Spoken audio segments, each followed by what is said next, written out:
Et on continue cette page spéciale avec notre première invitée, Pascal Haïti Yaurana. Yorana Sophie. Merci à vous d'être présente ce soir. Vous êtes candidate sur la liste du Amui Tahira Otenuna en Maohi, portée par Gaston Floss. Vous êtes à la tête de la première section. Gaston Floss étant inéligible, c'est vous qui reprenez donc le flambeau. Vous êtes l'épouse de Gaston Floss. Est-ce qu'on peut tout de même dire ce soir que vous le faites par conviction politique ? Effectivement, je le fais par conviction politique, mais ce n'est pas moi qui mène la tête de liste, c'est Bruno Sandras. Et par conviction, puisqu'il faut savoir qu'en 2001, j'étais déjà à l'Assemblée. Il m'a nommé ministre de l'Artisanat et en 2004, j'étais encore à l'Assemblée jusqu'en 2008. Alors, la conviction politique, bien sûr, Vous qui me l'avez l'a... déjà depuis, Voilà, depuis plusieurs années. Voilà, Pascal exactement. Haïti, Gaston Floss, déjà en 2018, ne pouvait toujours pas être candidat pour les territoriales. Une peine qui a pesé sur l'influence du parti. On l'a vu, ces déceptions aux précédentes élections. Pensez-vous reconquérir les électeurs ? Alors, notre programme a été pensé et travaillé par lui. Ça, c'est un grand avantage que nous avons. Et il voit qu'il y a beaucoup de détresse. Notre programme est avant tout fixé et bien fixé sur le coût de la vie. Nous proposons de très bonnes mesures.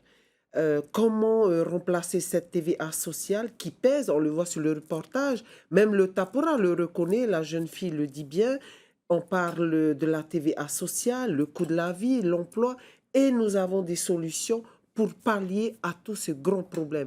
Bien sûr qu'il faut des grands chantiers pour relancer la machine économique. Reconquérir les électeurs tout en connaissant le passé judiciaire de Gaston Floss. Le passé judiciaire de Gaston Floss, il est vrai qu'actuellement, c'est un handicap, mais c'est un handicap voulu, puisque la plupart de ces condamnations viennent bien sûr de l'État français. Parce que qu'est-ce qu'on lui reproche? On lui reproche, je vais vous citer l'exemple des emplois fictifs. Il a su que finalement les personnes ont travaillé et il change le contexte de cette condamnation en disant qu'il y a un détournement. Quel détournement? Il n'a rien fait, les personnes ont travaillé. Justement, Pascal Haïti, en parlant d'antécédents judiciaires chez les élus, qu'est-ce que vous pensez, qu'est-ce que le parti pense de cette mesure proposée par le Tavini Huir Attira qui compte exiger un casier judiciaire vierge et une condamnation, une démission en cas de Je condamnation? crois qu'ils sont mal placés pour venir parler des casiers judiciaires vierges. Ils ont crié haut et fort. Qu'est-ce qu'il arrive actuellement à leur président Oscar Temaru, qui est aujourd'hui condamné à payer 100 millions d'amende? Bien sûr, on vient de se rendre compte... Oscar Temaru ne se présente pas à la tête du pays. Oui, effectivement, mais il est quand même sur la sur la troisième section. Il mène quand même. Il est le président du Tavini Huir Attira. C'est quand même lui le patron de ce mouvement. Il a été condamné, mais personne ne le dit. On va évoquer à présent, Pascal Haïti, la question du statut d'autonomie. Depuis quelques années maintenant, le parti Orange, on le voit, a pris un tout autre virage politique. Gaston Floss a lui-même déclaré sur ce plateau en 2020 que l'autonomie était arrivée à ses limites. Il défend l'idée d'un État souverain associé à la France. Pourquoi vous n'en parlez pas dans votre programme ? Non, pour l'instant, ce n'est pas une priorité. La priorité, comme je vous l'avais dit, c'est avant tout le coût de la vie, donner du travail.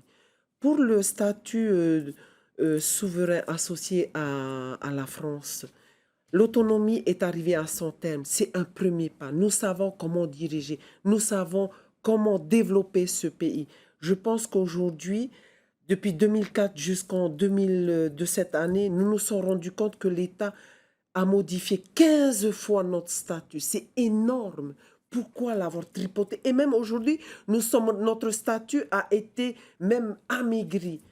Autant mieux le changer, puisque en plus ce statut aujourd'hui, il est, comment dirais-je, quand on voit le comportement de certains présidents qui dirigent notre pays, qui se font manipuler par l'État français, je pense que ça suffit. Nous sommes capables de diriger notre pays. Je crois qu'il faut aller plus loin.